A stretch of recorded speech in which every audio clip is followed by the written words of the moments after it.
Now in our 6th year, this is GabNet, the Great American Broadcast Network. Talk like you've never heard it before.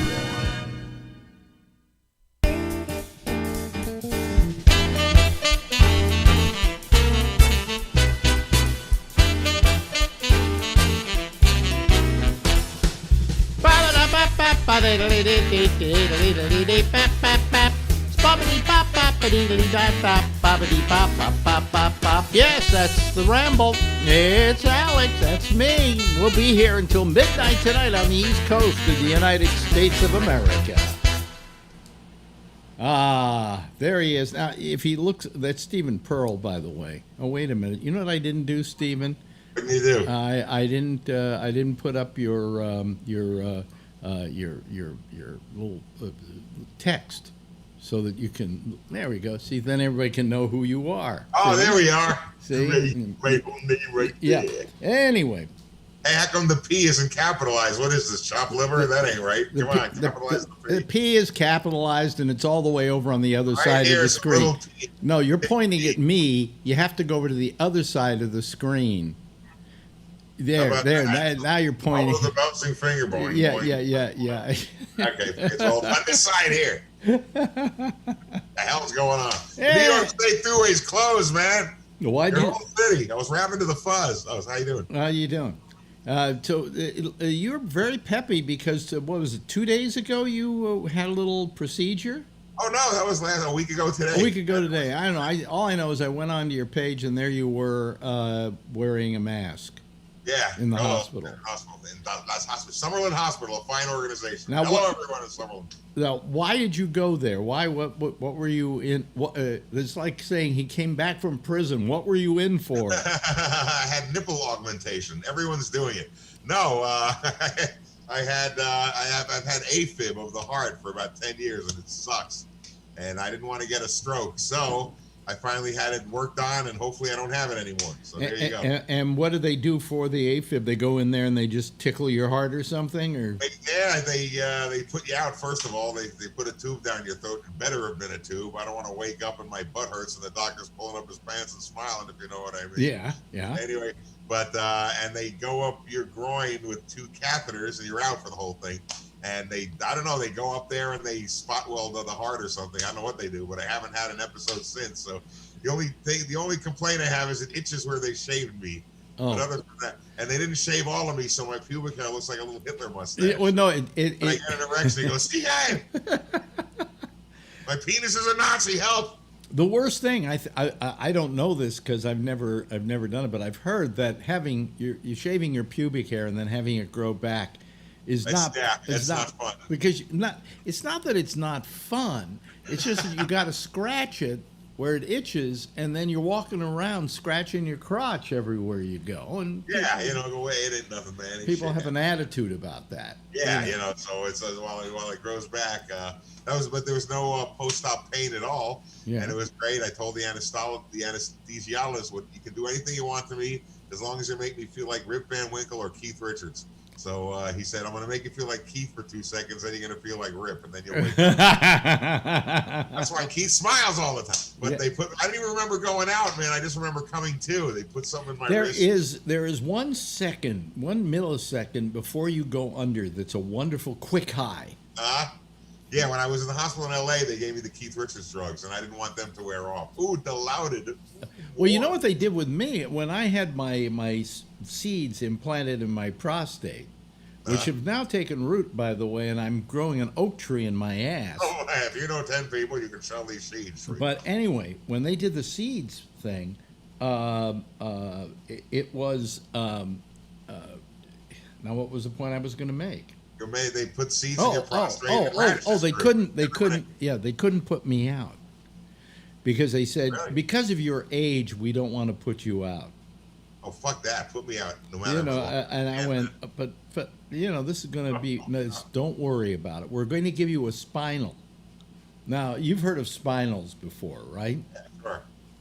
Where they somehow do something in your spine, which then kills everything from your below your waist. Uh-huh. All right?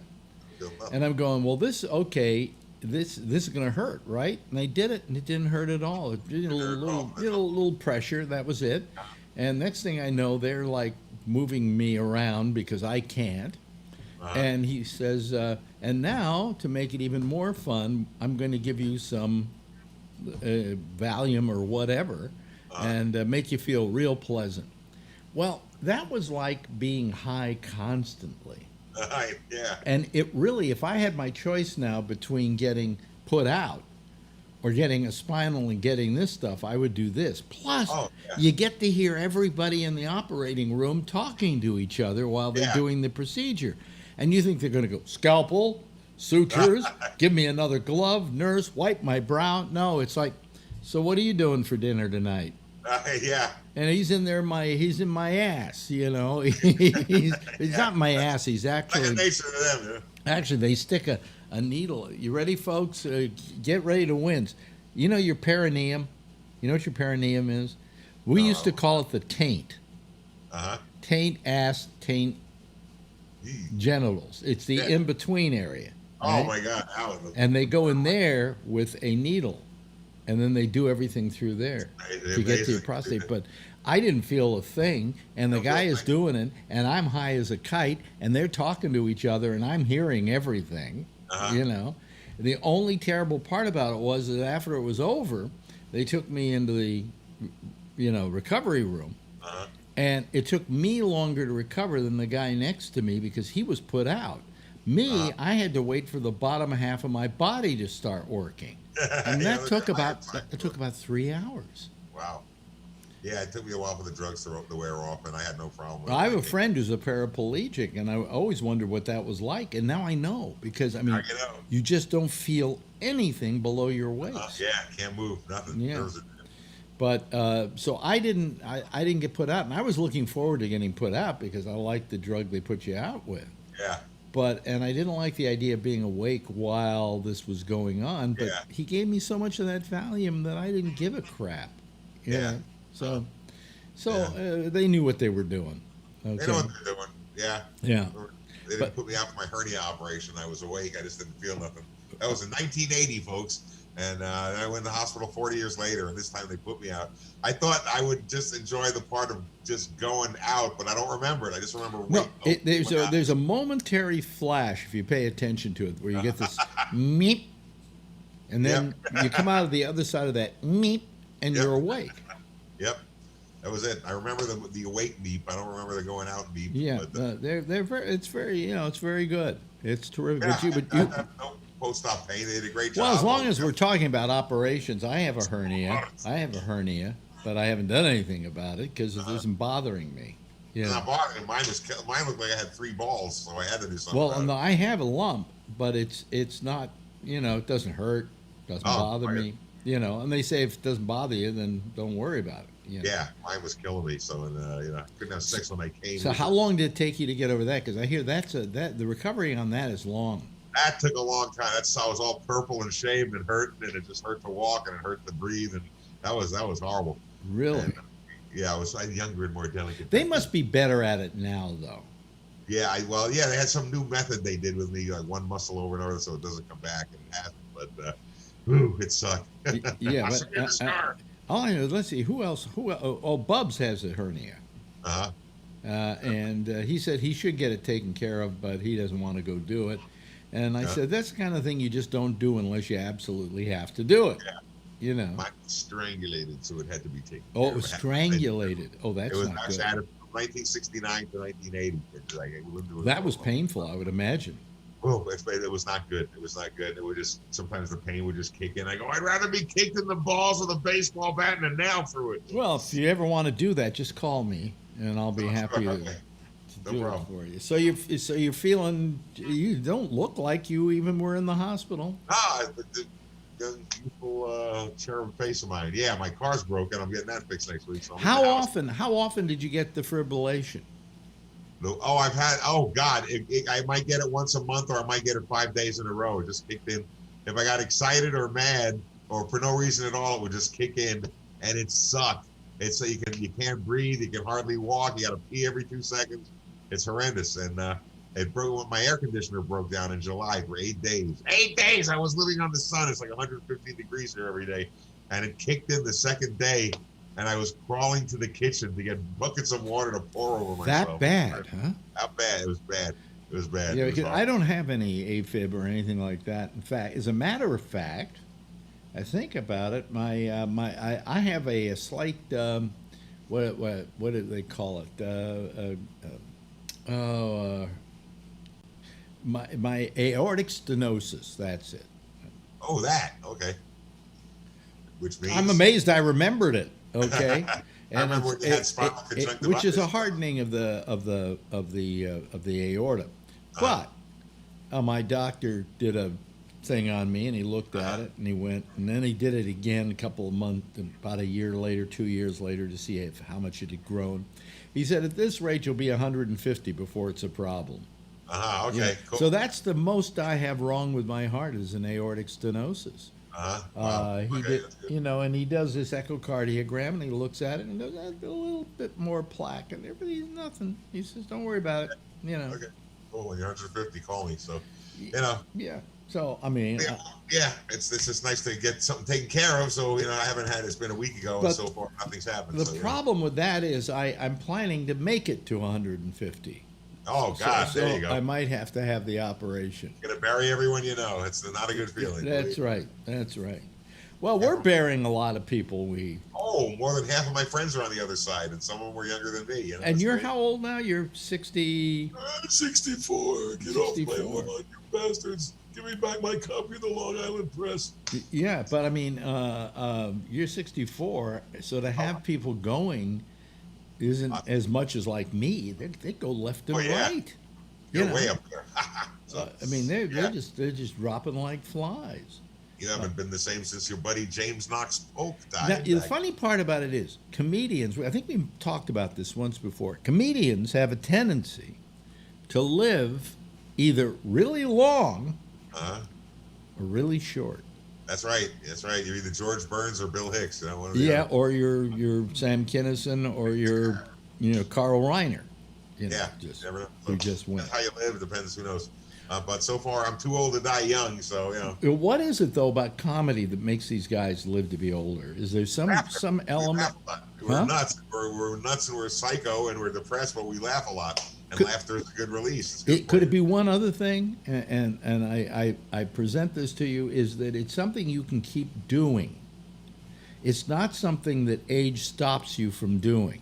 Yeah, that's right. It look weird rocking and rolling when you're 80, but you can get up there. Let me tell you about my daughter-in-law. If it weren't for the coronavirus, you'd be working right now. I'd be working. I'd be somewhere. Yeah. And if worse came to worse, and now you're 80 years old, there's always a cruise ship somewhere. I know. Put the Jew on the cruise ship. Yeah. Waiting for a Jew sounds like he's from the Catskills. Yeah. I know. Well, old Jews go to die in Miami, and old comics go to die in Vegas, and I had a choice, so I came to Las Vegas. Yeah. Well, I would choose Vegas over Miami. Oh, I hated Miami. You don't like Miami? I like Florida. I'm not crazy about it. Well, liking Florida is one thing. Liking Miami is another altogether. Yeah. I mean, that is just the meanest town I ever lived in.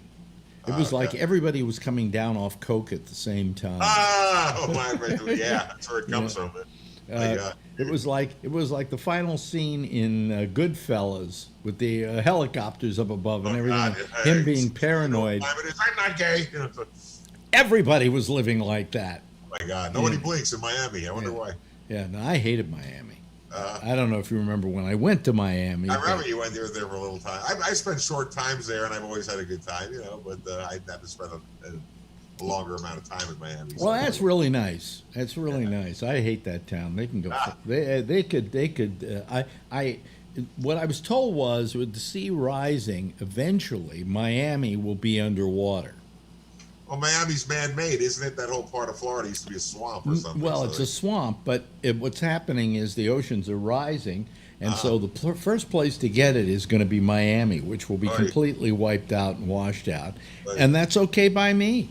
So we'll move to Fort Lauderdale. Who knew? Yeah, they hated me on the air down there because I said, something, this state just looks like a giant penis to me. I don't know about you. part penis and part gun. And I want to know what that vein is that's going up. I think it's called Route 1 or something like that. Alligator Alley, baby. Alligator Alley. Yeah, and I often said that at the very bottom of it are all these little islands that looks like sperm. I said, what other state doesn't? I mean, it looks just like a penis, doesn't it? Like a penis and a gun. So and all the people living there are dicks. Well, except for my friend Albert and another friend of mine as well. I have a couple of friends living down there, and they're okay. But why they're living there? Get out of there before it's too late. Anyway, hey, we run out of time already. My God, it's like we just started. Yeah, well, it is. In fact, my strong heart doesn't know what to do. Anyway, we'll talk to you next week. How's that? Okay, my friend, next week. Ladies and gentlemen, Stephen Pearl. Yeah. Thank you so much. Thank you so much. I love you all. Vote for me. Root beer in the water cooler. Good night. Now in our 6th year, this is GabNet, the Great American Broadcast Network. Talk like you've never heard it before. And that's Stephen Pearl, and we put him on tonight. Actually, I did an interview today with Ronnie, which will be on tomorrow night. But I put him on tonight because I suddenly came across something that I wanted you to hear before we get into the main part of our program tonight. I love Andrew Cuomo. He has saved my life here in New York with his hands-on approach to solving the corona problem to a point where we only have just a handful of deaths every day. There are 1,000 a day in the United States right now, and here there's anywhere between 1 and 4, and that's it. Okay? That's why I love him. Good reason to love him. I also love him because he's a New Yorker, and when he goes after somebody, he really goes after somebody. And I want you to listen to this because he did this just a couple hours ago. It's just audio, so I'm going to show a beautiful little picture of him. And, you can see what he had to say, okay? Ladies and gentlemen, the governor of the great state of New York for about 7 minutes is how long it's going to take, okay? And then I think you're going to enjoy it. All right. Let me see here. I pushed the button. There. Thank you very much. Thank you, everyone, for joining us. I wonder what it means when the operator can't pronounce your name. It always happens. We're joined by Melissa DeRosa, Robert Mujica, and Beth Garvey. President Trump put out a statement saying that he wanted to defund the New York City, D.C., Seattle, and Portland because of the protests that they're having and violence in the city. But you can see his statement for whatever it's worth. I just want to comment on that. First, from the point of view of New York City, this has been the worst president in history. President Ford said, "Drop dead." President Trump has actively been trying to kill New York City ever since he's been elected. And it's a personal animus, as it normally is with the president. I think it's because he is from New York City, and New York City rejected him, always. He was dismissed as a clown in New York City. Those who know him best like him least. That's true about New York City. It's true about his own family. And I think that's more and more clear to Americans. He's going to defund New York City. Everything that he could possibly do in his power to hurt New York City, he has done. This is an administration that has just arbitrarily and capriciously, and I believe illegally, stopped funding for the 2nd Avenue subway. Every past administration, Democratic and Republican, funded it as a partnership.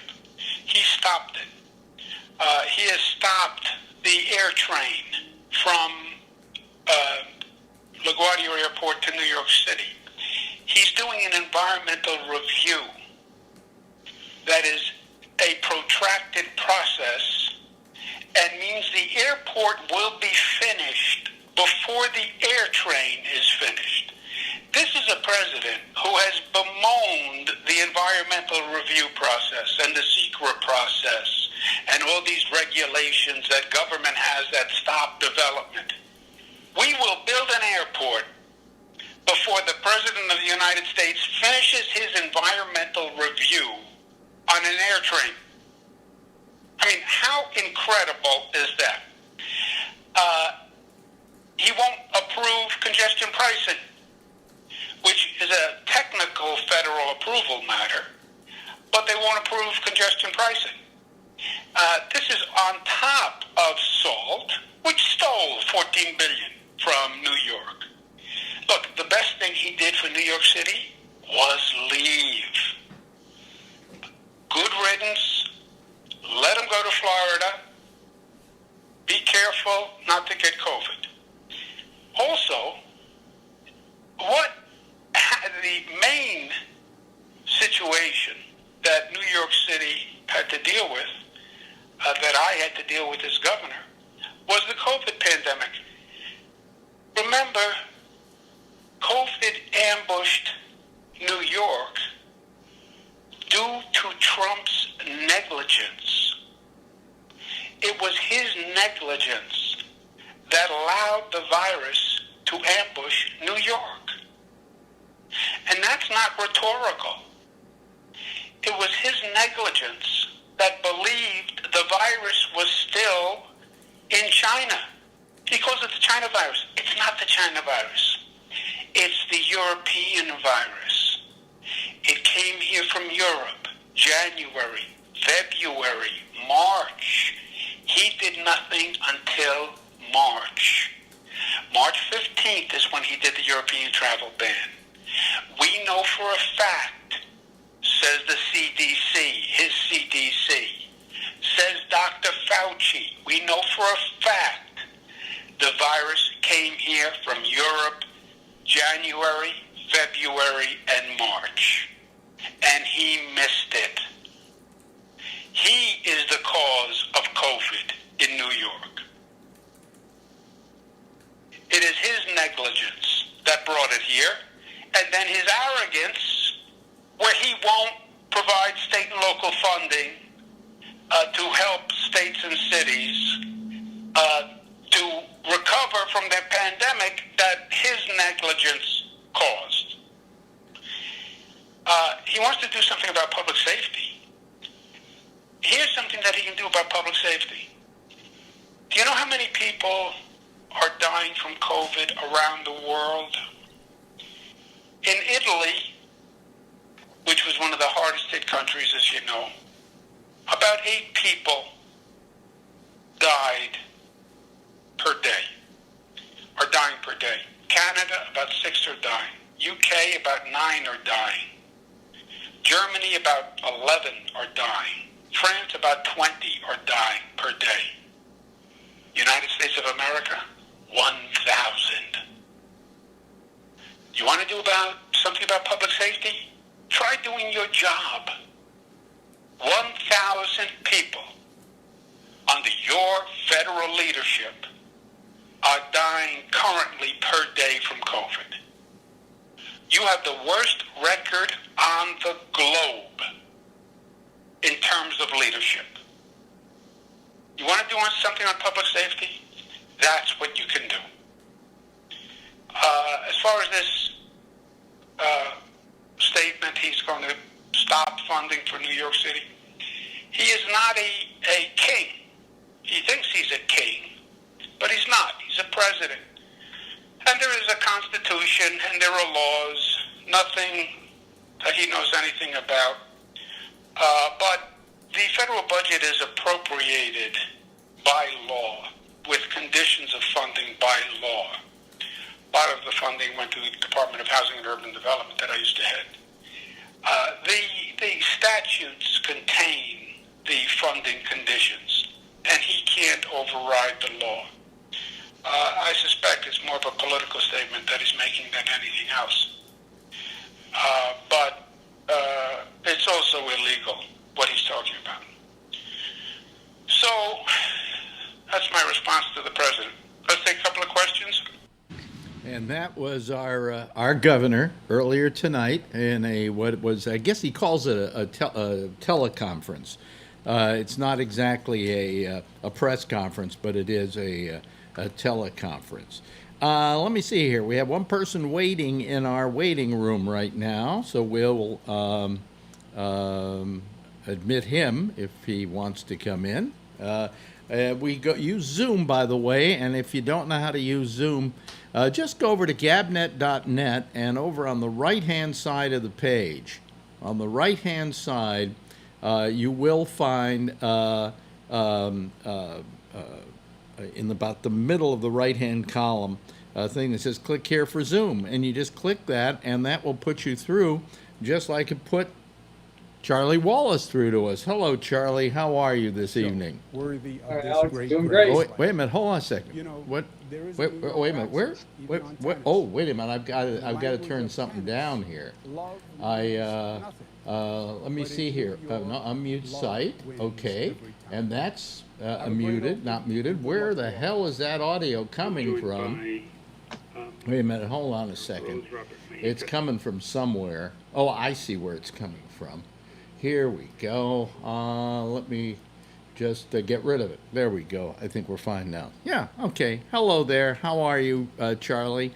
Let me Doing also. good. Let me. Finally, it's not 100 degrees today. Yay! Really? Here's Robert Natali. Hi, Robert. How are you? Alex, I'm fine. How are you? Who is more New York than Andrew Cuomo? No one. I mean, is that like whenever you never, if you're ever going to have the riot act read to you, you don't want it read to you by a New Yorker.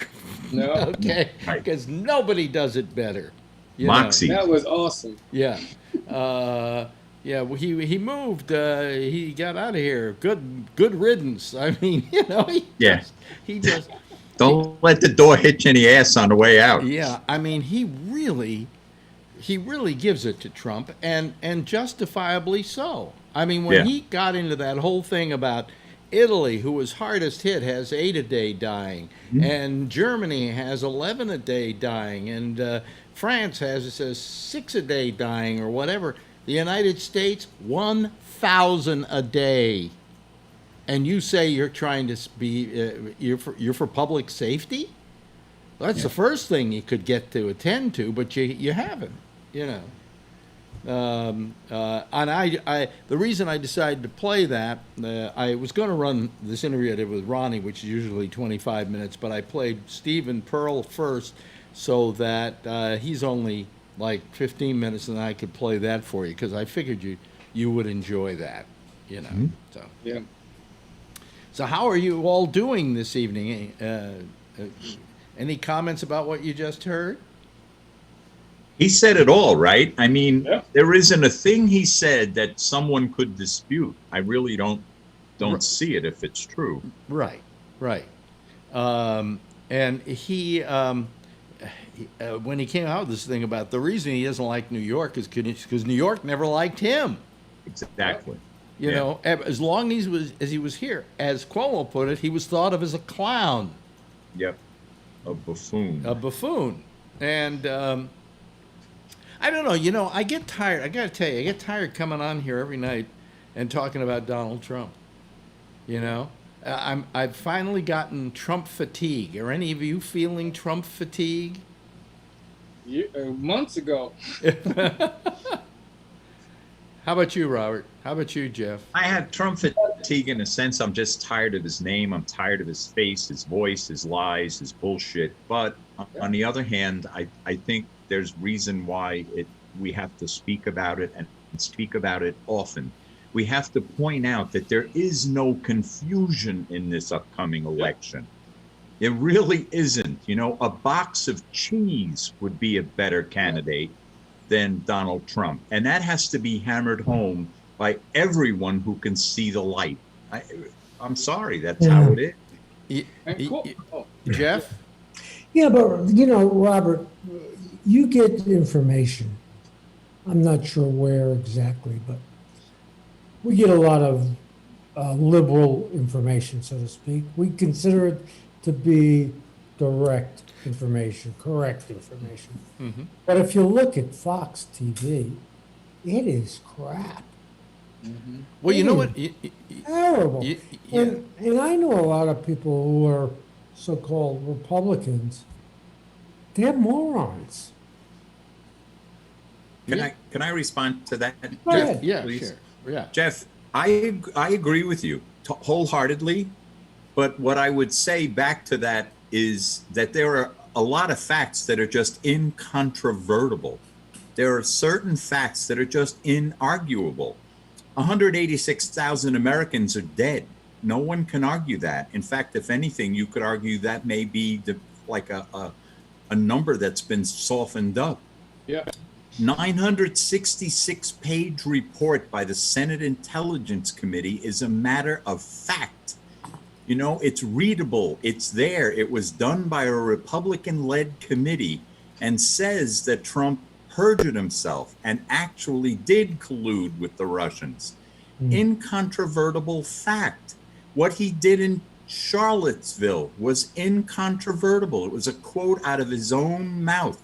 You know, I could go on and on and on. And there are certain facts that you just can't argue. What Fox has done a great job of is I think, of spinning the arguments so that you forget the 186,000. You know, I've said it before. He's on Plan W. He was going to run on the economy. Well, he can't do that. He was going to run on what he did for COVID. Well, that ain't going to work. He's down to Plan W, which is to gin up this law and order bullshit right out of Nixon's playbook.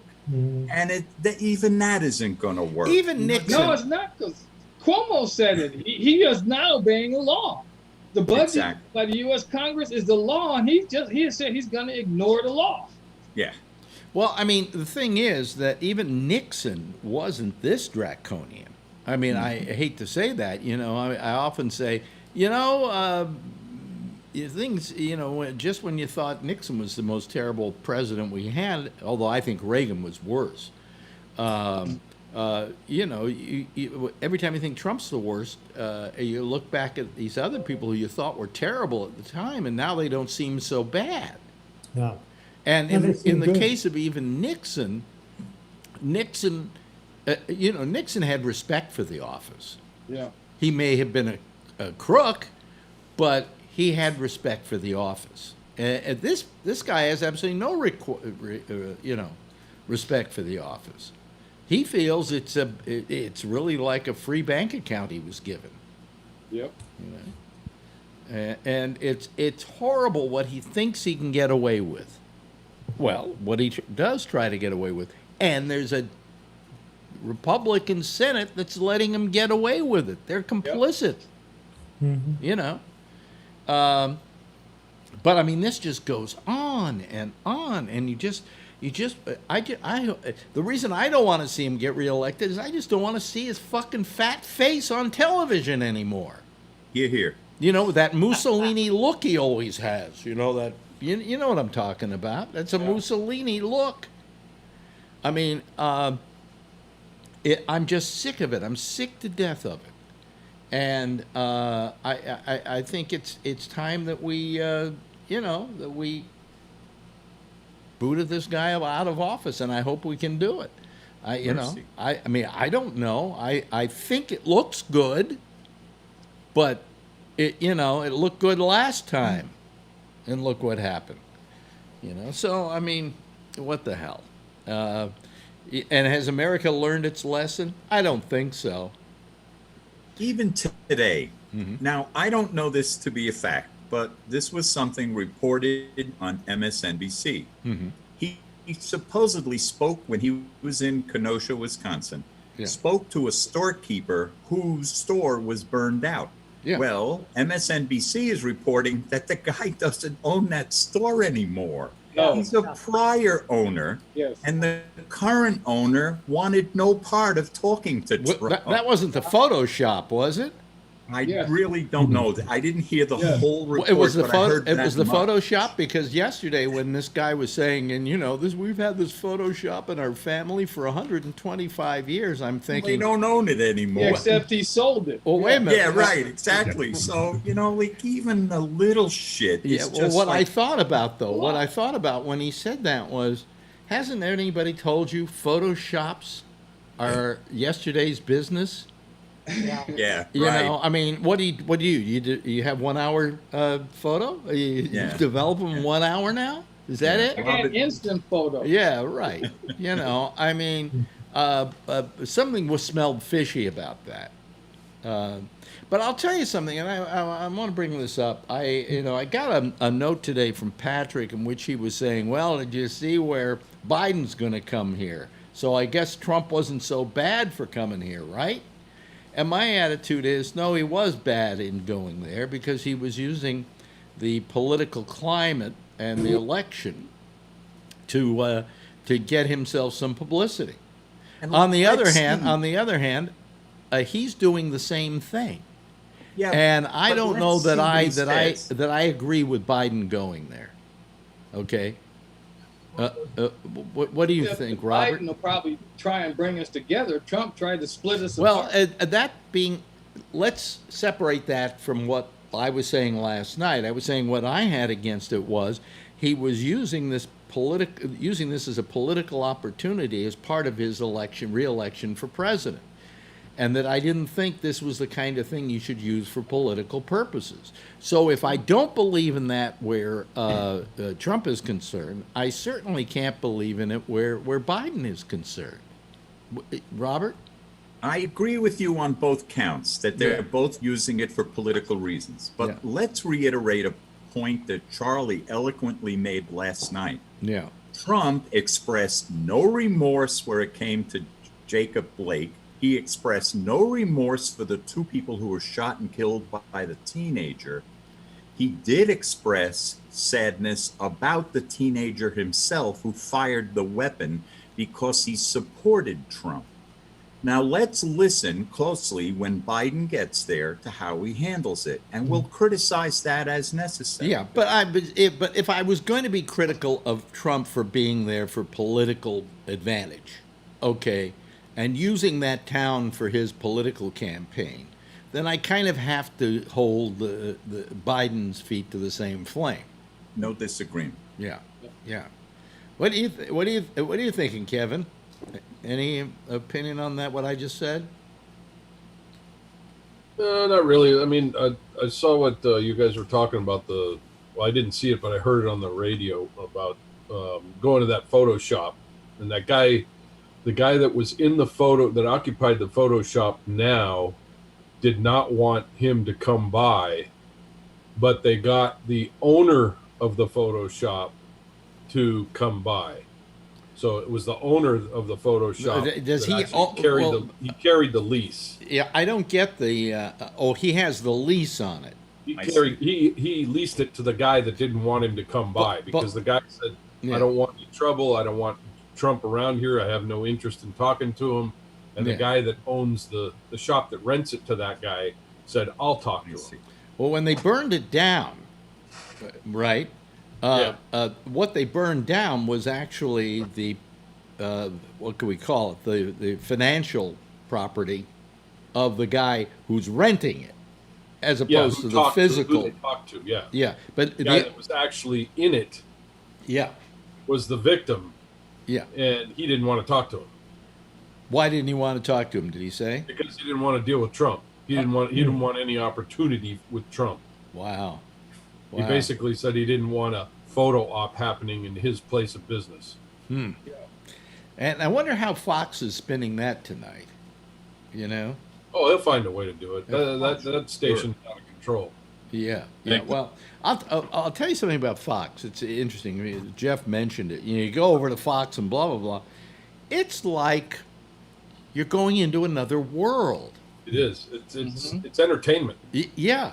It's like you're going into another world. It's like, what was it? Bizarro World. You ever read in DC Comics, where everything that is one way is really the other way.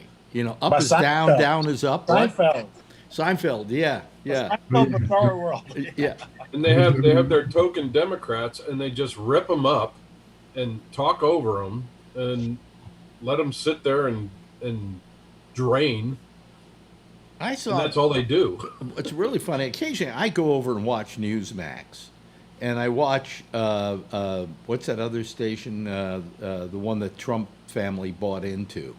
OAN. Huh? OAN. OAN. Yeah. And I was watching. I think it was Newsmax, and they had a guy on, and I went, God, this guy's a liberal. This guy's a lefty. And then they wouldn't let him talk. They just kept talking over everything he would say. He would start talking, and then they would start going into this long, involved, and I'm going, well, if you want to have the guy on, have the guy on, and your job is to back off, So it was like last night I felt bad because Patrick kind of felt reticent to be able to talk about how he felt about this. And I don't want him to feel that way. I want him to feel this is a safe place to come to and do this and not have to, worry about it. But so I like to try and make this a safe place where somebody on the right side, who I totally disagree with, can have an equal shot. Yes, Jeff. Yesterday, before the show, I had sent some emails between Patrick and myself, more personal stuff about himself, and he liked what I was saying, and he sent me a nice note, and I said, Patrick, why don't you come on the show again? Because we hadn't seen him for a while. Are you talking about Patrick? Patrick was on last night. I know, but in the afternoon, I asked him to come on the show. Yeah, but he was on last week too, wasn't he? Yeah, I know he was. But he was a week ago. But before that, he only calls. He only calls about once, sometimes twice a week, and that's it. Yeah. But and I appreciate his being part of the show. He has a take on things that I don't have and you don't have. But he articulates them well, and I enjoy his, So I felt bad last night when he said, well, I don't want to say what I really feel because you guys are going to hate me for it and blah, blah, blah. And I went, that's ridiculous, Don't worry about that. This is a safe zone that way, The only thing I mind is if somebody comes in and is interruptive, and doesn't let other people talk and things like that, then that does bother me, no matter what your political opinion is. But hello, Mr. Neary. How are you this fine evening? Like 20 minutes ago, all the internet just died. Really? So I'm on my phone. Yeah, I don't know. Every day, I'm getting so tired. I got to tell you, technology is making me very weary. Ugh. Today I'm here and I've got a bunch of hard drives, external hard drives that are on this computer because I've got a Mac Pro and they only have solid state memory. So I've only got a terabyte of that. So I have to have all my other, and all of a sudden I lost all of them. I don't know where they went, why they weren't online. I kept trying to do it, and finally I just rebooted the machine. They all came back. But I mean, it's crap like that, that vexes me constantly. And you start spending hours on end trying to figure out what it is, and then it's not even any of your fault. Well, I mean, it could have been there was maybe a glitch in the USB system in the computer. That happens, and everything jammed up. All of a sudden, they just disappeared. I didn't really do anything. I think I adjusted the monitor here, but that's not attached to any USB. But it's things like that. Every day I'm putting out another goddamn fire, and I need to get out from underneath all this technology, That's what I like about, I talk about the Monday show. What I like about the Monday show is that I simply go on Zoom, and I started up on Facebook through Zoom, and that's it. There's nothing else I have to do. Here I've got a switcher, and I've got my graphics, and I've got the and then this goes out, and that goes out, and everything goes crazy, and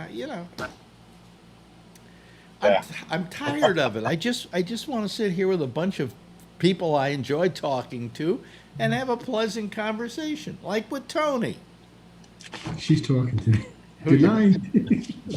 She's talking to you. Let's tell people. You mean your employer is trying to talk to you? My mother, yeah. Frost the flakes on the breakfast tomorrow. I told her I have no eggs. Do you make a sad? All right, already. I'll close the lights. Gonna have it all dark like a vampire. Yeah. All right. I gotta put the kitchen light on. While your mother's there, can she do something about the wallpaper? Yeah. Mom, buy some new wallpaper. And by the way, who has curtains like that and then blinds? You know, you either have a curtain or you have blinds, right? Am I right? Who's that, me? Why do you have blinds in back of you and a curtain? That's her. She thinks it's like Becky's right. My mother's living like it's the 1950s. I'm telling you, it's curtains and Well, lights. I got news for you. Not only she is living like it's the 1950s, you're living like it's the 1950s. And I like it too. That's funny, but yeah. Oh boy, yeah. Tell your mother to get your mother to buy some new wallpaper. Come on, she's loaded. She's got money. I mean, that's why you're waiting around anyways, because she's got money. What? I'm trying to bump my sister and brother out of the will, and I can be the lone survivor. Yeah, right. Now just get this name off, okay? And now okay. Yeah, I'm joking. Start remodeling. Tell her you're going to remodel for her. Yeah. She actually thinks this is this is the next room we want to get done, but she wants to put wallpaper back up. I'm telling you, you can't make this up. She's stuck with it. It was a big dilemma. Just if this room, she thinks it's nice. Who does Does anybody do wallpaper anymore? Her girlfriend, I guess they do. Anna does. I guess they do, but you put too much wallpaper in a room and you get dizzy. You know? What now? One night he's going to go, what? Drink. One night he's going to go, what now? He's going to leave the frame and you're going to hear a gunshot go off. Yeah, but who's shooting? Accomplices. Huh? We're not sure who shot Mom, him. I'm talking to my friends, Mom. I'm talking to my friends. Wow, that's amazing. That's amazing. That room is like so cold, forget about it. Really? Make sure the temperature's on 62. Oh, well, look, it's not your mother. That's not your mother. That's women in general. You know? It is. Women, Marjorie, tonight, it's only 78 degrees. She goes into another room where it's a little hotter, and then she comes in the bedroom and goes, we got to close the window, we got to close the door, we got to turn on the air conditioner. I mean, I have to have the air conditioner on in here because with all this equipment, it can get pretty steamy, and during the winter, it warms me up, but women are beasts with air conditioners. Am I right? Brian's looking at me. Am I right? Nope. No, my phone, since I can't have the gallery with everybody, I have it on whoever's speaking. And you're talking, and all of a sudden it goes to Tony, and he's not there. It's so funny. Anyway, they started, like you're saying before, they started, all these evictions coming up now. They say like 40 million in evictions are coming due. They showed Harris County. So I guess is that near Houston or something? Yeah, Harris County is Houston.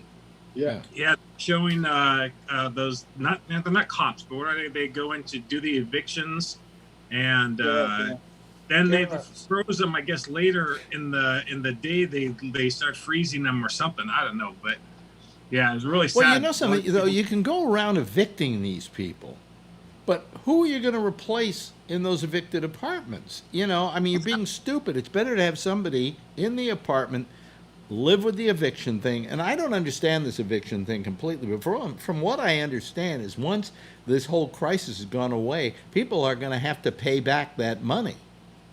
It isn't like it's being forgiven. Yeah. So they're gonna, that's gonna happen. So yeah, I don't know. I don't. Really?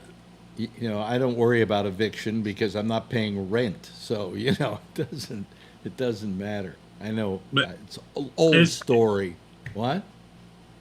So Charlie, is Harris County? Is that a like lower income area? Because they were saying like 200 evictions a week they're going to start doing. No, it's a gigantic city. So yeah, there are low income areas.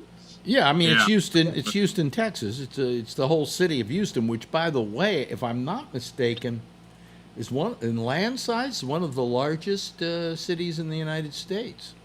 Yeah. Do you know what the largest city? Chicago.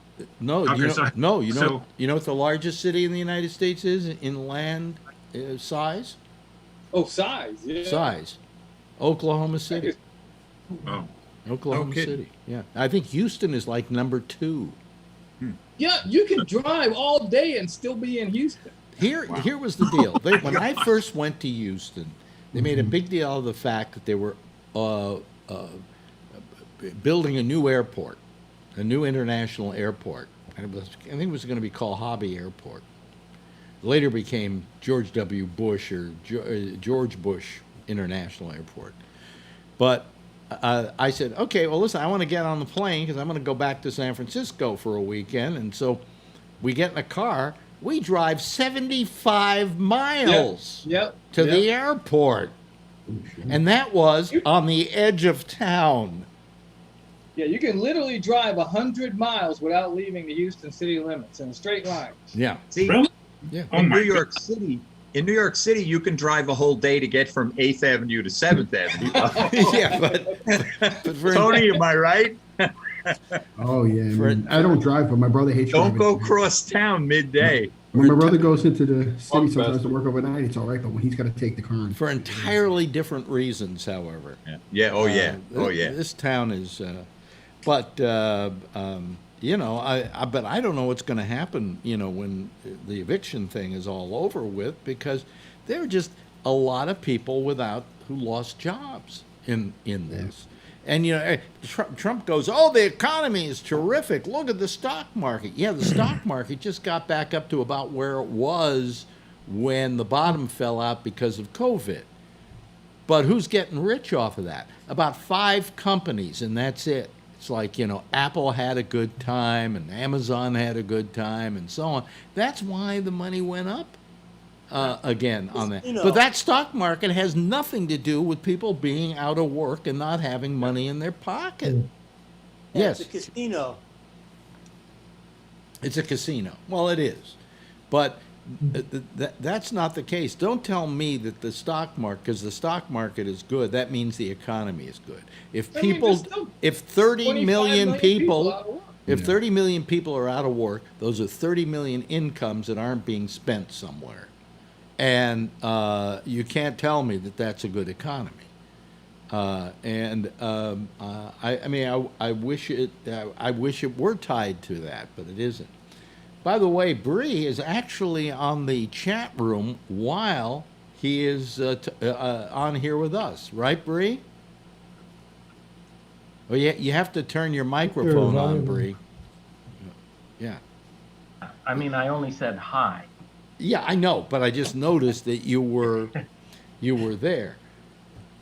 And Scott Boddicker is there. Alex, this is a political campaign or not? Clinton was criticized for not going to Wisconsin.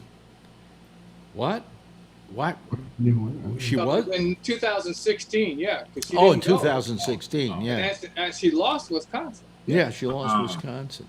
I just, I don't know. I've been very depressed lately. I mean, just everything about this is just getting me. Why? Huh? Well, I'm depressed for 2 reasons. Number one, staying in the apartment depresses me. Last 2 days I've gone out for a walk. You ready for that? And I found it was hard to walk. Okay. Because I haven't walked in a while. Exactly. So I'm going to try and get out. I'm going to try and do an hour walk every single day. All right? Are you going to come back? or just keep walking straight every hour. I'm gonna start walking and just keep going. You know, yeah, just go a half hour and come back. Marjorie say, where the hell is Alex? Hello, other Brian. How are you this evening? Not too bad. Why? What's wrong? Just another day. Basically the same shit, just another day. What do you mean the same shit? I mean in your personal life or just in general with the world? Well, I guess you could say that you could apply that to both A and B. But yeah. Yeah. Both. What happened to the happy devil may care Brian Ludwig we used to know? Devil may care. That's yeah. Just died along with the notion that I guess there exists two viable independent political parties. So, well, that's been your mantra for the last every time you've called for the last couple of weeks. I mean, is it you're just bothered? There's some attempt at this thing called a People's Party. Yes. But I think that would ensure Trump's victory. Yeah. Well, split up. Maybe we need to spin through hell to see what true heaven looks like. Huh? Well, I mean, I don't know. I mean, I know what you're saying, and I know how you feel, Brian, because I used to feel exactly the same way. But I've since become a realist, right, Robert?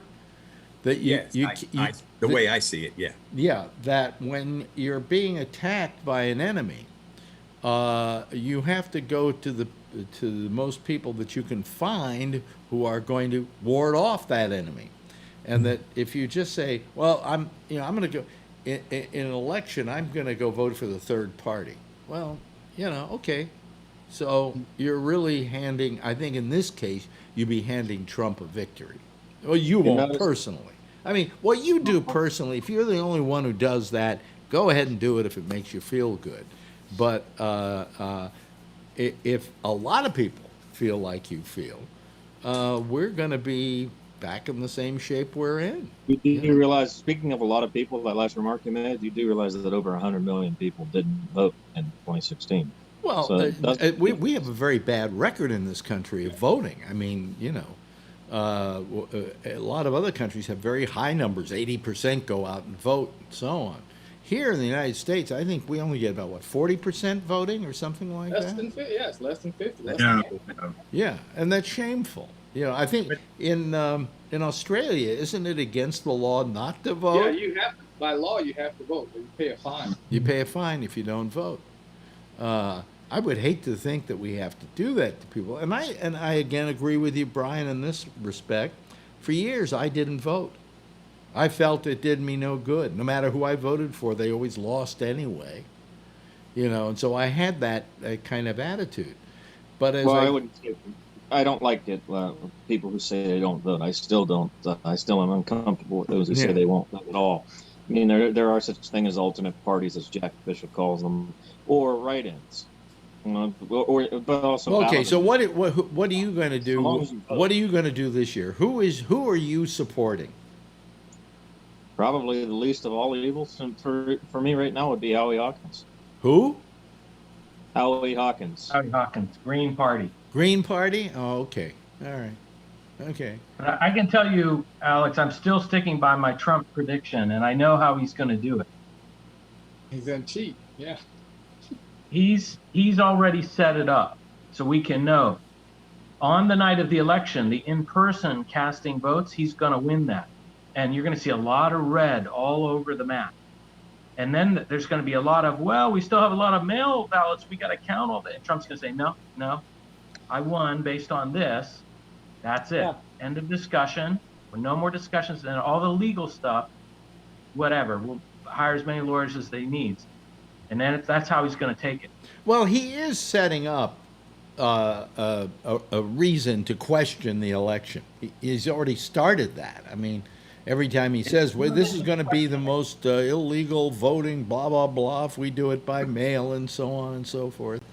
And he's going to yell and scream that. So he's doing it because later on he's going to turn around and go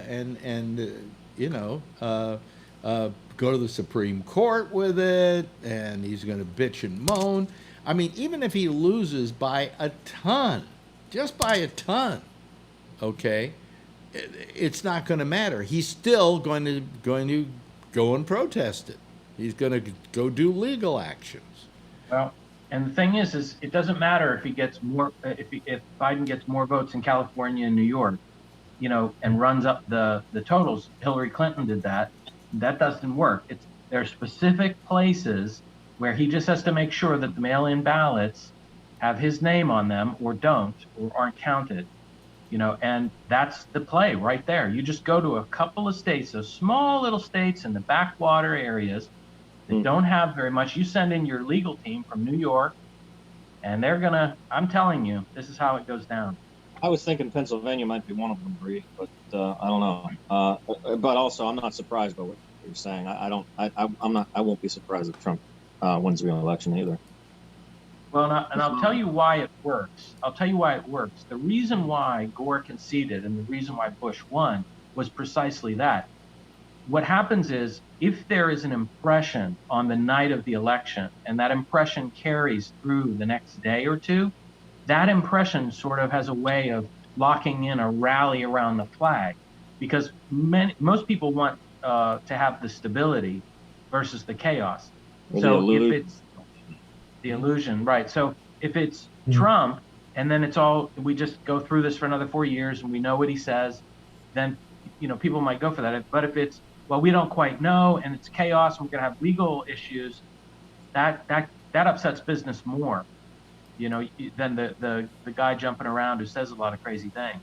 I would say the other variable at play here, though, Bree, is that unlike before in 2000, here in 2020, we're faced with a global pandemic as well as riots that are comparable to those, I'm being told, from those in the 1960s, as well as Great Depression era level labor statistics. So those all seem to make a perfect trifecta of hostile country on the verge of implosion. I think Bree's wrong about the in voting. I think he's not even going to come close with the people that vote in person. If you listen Trump to voters will go. Bill Barr, Trump voters will go. They go to his rallies. I don't care. There's a lot of people that Biden voters aren't going to go out. That are going to vote. I don't think Biden voters will risk their lives as much. They'd vote in a hailstorm. Do not underestimate this man. Well, they go to just look at the rallies. They go to his rallies knowing they could die, and they go. And they do die. That. Many of them do die. Yeah. And there you go. Do you know that already? I think he gave a speech the other day at the White House, and already something like 25, 30 people have come down with COVID. Yeah, Herman Cain won't be voting for him. Well, of course, Herman Cain won't be voting for him. Yeah. I mean, and technically, I think Herman Cain was murdered by Donald Trump. Yeah. I mean, he probably said, Herman, show up to my rally. And by the way, don't wear a mask. That would look bad. It would be bad optics if you wore a mask. And when he died, he just said, thoughts and prayers. What do you mean? Gee, could it have been because he was at my rally? And it was like 14 days later that he died? Could that be? Stochastic involuntary manslaughter? I don't know. Yeah. And I don't think Trump has to tell his people not to wear a mask. They know. Yeah. They know to be in line with him, to be his BFF, to hang out with them. They don't wear a mask. Well, many of them still think it's a hoax, that it's fake. I've had purely intelligent people say to me, "Do you think it's a hoax?"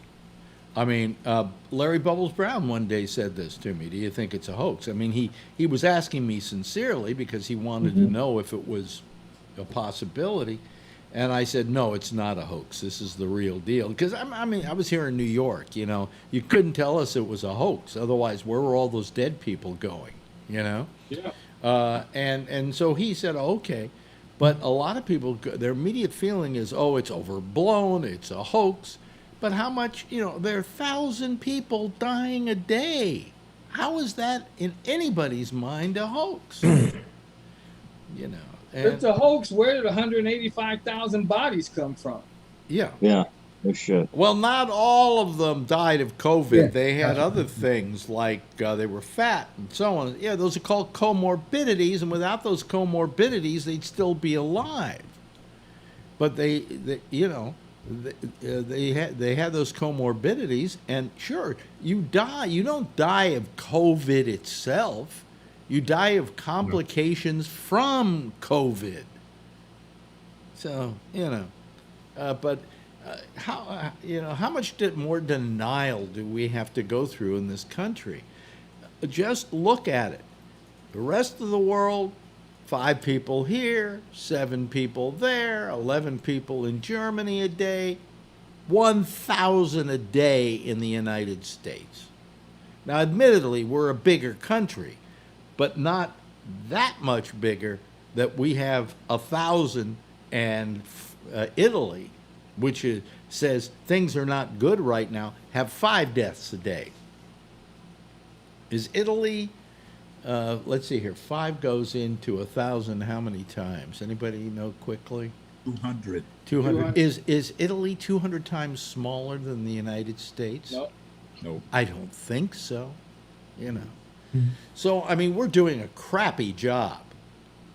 And part of it, look, I'm going to forget about Trump for a second. You know, there's part of me that goes, Trump inherited this. You know, this happened, and then he's to be found guilty of not dealing with it, okay?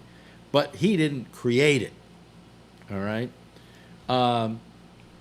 But, you know, handed this, something should have been done about it.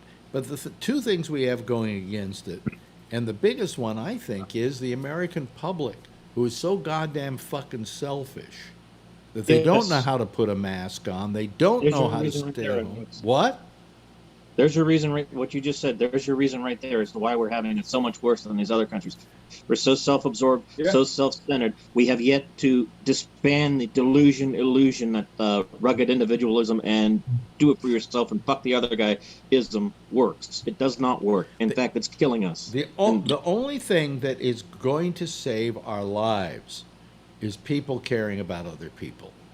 It's really what it's all about. And we don't know how to do that. We become so selfish and so self-absorbed. Look at these fucking college students. Are they stupid? You know, if they're not supposed to be stupid, they got into a college. And if they're going for an MBA, don't expect them to be selfish. You know? Yeah. I mean, the spikes that we've had have been the Memorial Day weekend, 4th of July, and here we come up to Labor Day weekend, like Fauci says, these are where the spikes are, and here we're coming up again. And what are we going to do? You're going to see people over here at Lake Havasu. You're going to see people, all their boats up in the Delta in Sacramento, all partying and all hanging out together, no masks.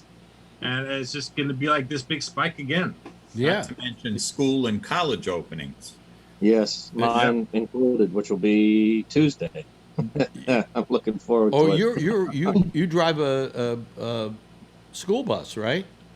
That is correct. Yes, and so you're going to have all these little petri dishes in back of you on the bus, coughing on you. Yeah, I got my. Obviously, I'll be wearing my mask the whole time, but that's not going to do. That'll only do so much. I'd say if you're driving a school bus, I'd wear a hazmat suit. Yeah, if I could drive one comfortably wearing one, I think I would. But yeah, whatever. I have you speak of devil may care. I kind of have a devil may care on a personal level on myself. If I get the virus, I get the virus. I'm going to wear the mask and everything, do the social distancing, which I do both. Well, how old, Brian? How old are you? I am 38. 38. So you're not. You're in a semi-risk group, but not heavy risk group. But here's a question that I haven't really read in any of the articles about the coronavirus. But I mean, and I know I'll preface this, Bree is not a doctor. Don't take medical advice from Bree. What I'm saying is, do people get exposed to it and they don't catch it? Like, I'm exposed to the cold and the flu all the time, but I don't catch it. That's right. if you get exposed to COVID-19, do you 100% get it, or can your body? I don't think we. Well, let's go over to. Don't ask me. Brian. Don't ask because me. if it's a virus, I would say if it's a virus. Well, what we know hold about on a second. that Hold is- on a second. I think that I can give an answer, and it would be the one that Brian would have to give. We don't know. We just don't know. In the absence of not knowing, I mean, can we fall back on the fact that it's a virus and humans have had viruses before? Some we can defeat. Yes, but some they are even not. They say now humans can defeat HIV. This is on their own, okay. naturally. Hold on a second. Charlie's waving his hand. Charlie. Yes, different. Everybody's immune system is different. So you can get a bug, you can have the virus all throughout your body and not have any symptoms. But that does not mean that you don't have the bug in your body. So you can make somebody else sick. Okay. Just because you are not sick doesn't mean you don't have the bug. Well, let me Right, and my theory is that we have all bugs all the time, and they're just waiting for us to be weaker. Yeah, but when you don't sleep, when you don't eat. But this bug is a little more pernicious than the rest. This is a super bug. Yeah, very fast spreading. Yeah, the way in which it spreads, the lethality of it, much different than your normal flu that you get. And I went and I got my flu shot. Okay, so I probably won't get any of those flus, but there isn't a shot yet for this. Kevin, I noticed that you're on the chat room tonight while you're doing this. I love your being able to do two duties at the same time. What are they talking about on the chat? Because I don't have time to read it. Oh, Matt was just asking about the Stanley Cup playoffs. Oh, okay. So. Are the Penguins in there? Yeah. Alex read that and he still didn't understand what it was. I'm way out of it, so. Yeah. Kevin says, I don't know. Want Vegas out? I guess like to see the Bolts. I don't know. I don't know what you just wrote there, Kevin. Well, I have a sports Emmy. Let me let you know that. Okay. There we go. The Vegas is out, and I kind of like Tampa Bay to win, but I really don't care because the tournament's kind of weird this year. Oh, weird. Yeah. Yeah. Well, Marjorie is now watching the tennis. I haven't asked her yet. She doesn't seem to be watching it as much as she usually does. Too early. Well, Venus went out in the first that round. one. What happened? Here I with am, rock you like a Herman Cain. What happened with Venus? Venus went out in the first round. Wow. First time in 22 attempts, or 22 times she's been in it. Crazy. Wow. Yeah, go tell that to Marjorie. She'll be pissed off if she doesn't watch it already. She hasn't said a word about it. And yesterday she comes into me and she goes, how do I get ESPN Plus? Because last year we got it, and at the end of it we canceled it because I don't want to subscribe to ESPN Plus for a year on my account. And I said, okay, well, we'll just subscribe to ESPN Plus for the next month, and you can watch it.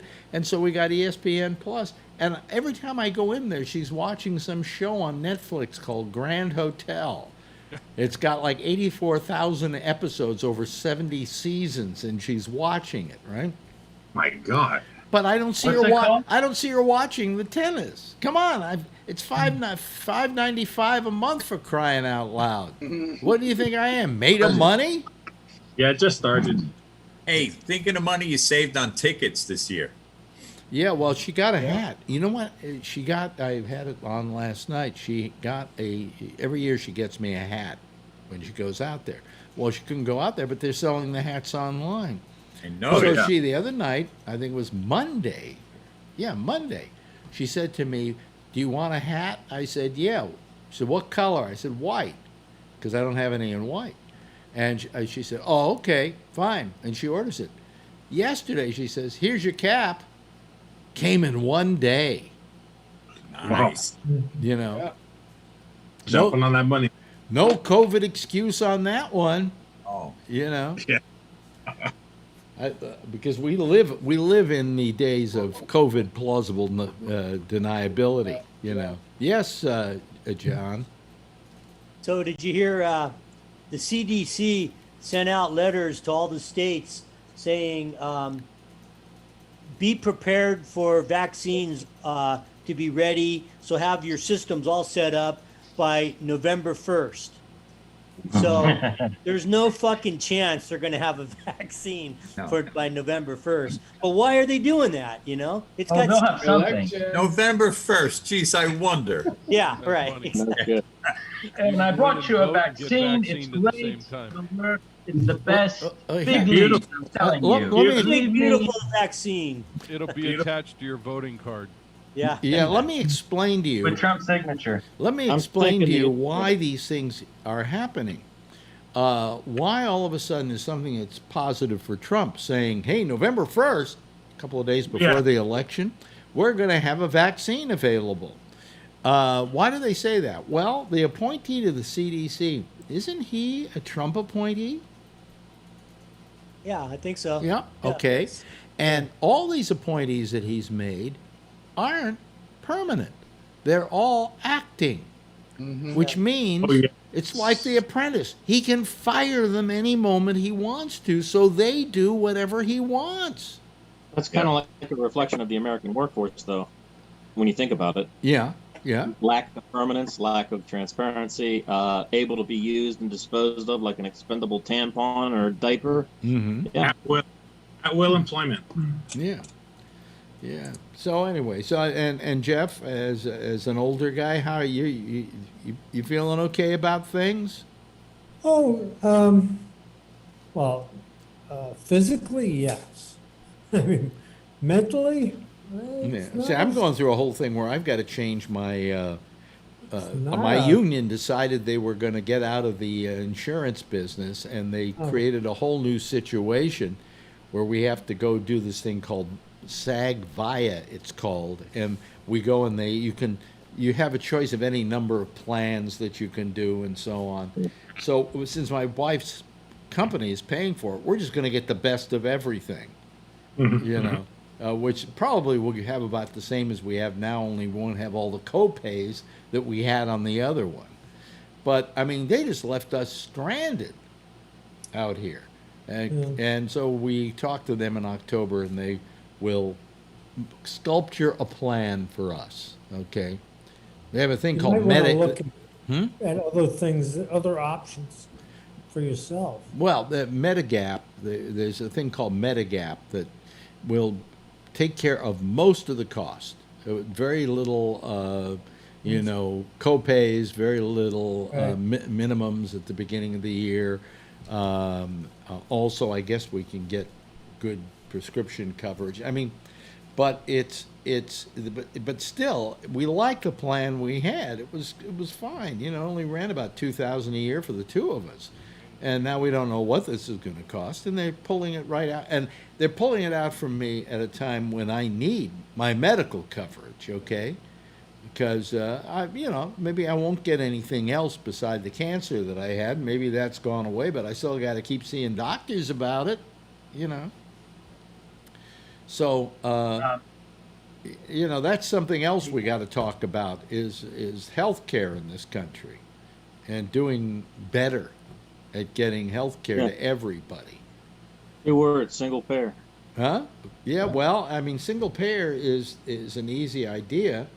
Biden wants nothing to do with it any more than Trump does. Well, Biden, I don't think it has said he doesn't want some form of what he wants to do is improve on Obamacare. I don't think hopefully he can improve it. I don't think he said he's against single payer. He's just not for single payer. He's not against it. He's just practical because he knows he couldn't get it done at this point. You know, with this Congress, he just couldn't get it done. You know, you got to He said he would veto it. If the House and Senate sent him a bill, he would veto it. He is fucking against it. Yeah. Yes, he is. Said that? Really? Yes, he said that. Has he ever given a good reason why he is so vehemently against it? Nope. I think it's because he gets money from the health insurance companies. Yep, they both do. Both sides do. Yeah. That's the only reason to be against it, because it's cheaper. Even the Koch brothers said it was cheaper. Well, they spent billions on a study that proved that it would save trillions of dollars over 10 years. Well, what's the to difference? Go to single payer. What's the difference between single payer and Medicare for all? Medicare is a kind of single payer. There are other kinds of single payer. I always thought it was just semantics that was the difference. I think it may be semantics, because that's really what I've always said is that, hey, Medicare for everybody. It's just, that's it. Medicare is already set up. All you got to do is add names to it. When you turn 65, your name gets added. We even have a process for adding names. Yeah. We could do it tomorrow. Right. Well, but you still have do it 20%, as you've talked about ad nauseum on this show, Alex. You still under the current system, when you are eligible for Medicare, you still have that 20% copay. Well, that's what I was talking about with this my union and their plan. It's the supplemental. It's that other 20%. I'm not worried about the Medicare part of it. They take care of the 80%, but I think the Medicare should take care of 100%. Why do they only do 80%? It doesn't make any sense. Is it going to wind up? Because Pfizer doesn't like that. Blue Cross Blue Shield doesn't like that. But it's always been like that from the very beginning when Medicare first came out. That was the compromise they had to do. Right. Because the health insurance companies were against Medicare to start with. Of course they are. There's another factor that I don't think gets talked about enough. This isn't to say I'm standing in this corner, but a lot of people took health benefit packages with their employer in lieu of salary. Yes. And now what they're upset about is that negotiated package that they took in lieu of additional salary is being wiped away. I'm not saying I'm for that, because I was a person who negotiated higher health benefits in lieu of salary. They didn't want to pay fucking teachers ever. But do you remember the time? If I were still working, there would be a part of me that would be chapped a little, that I sold my benefits down the river. Do you follow? Do you remember a time when you went to a job and you applied for it, and in order to give you an incentive to work for their company, they said, "Oh, we've got a great health plan," and they paid for the whole thing. They just gave you this medical plan.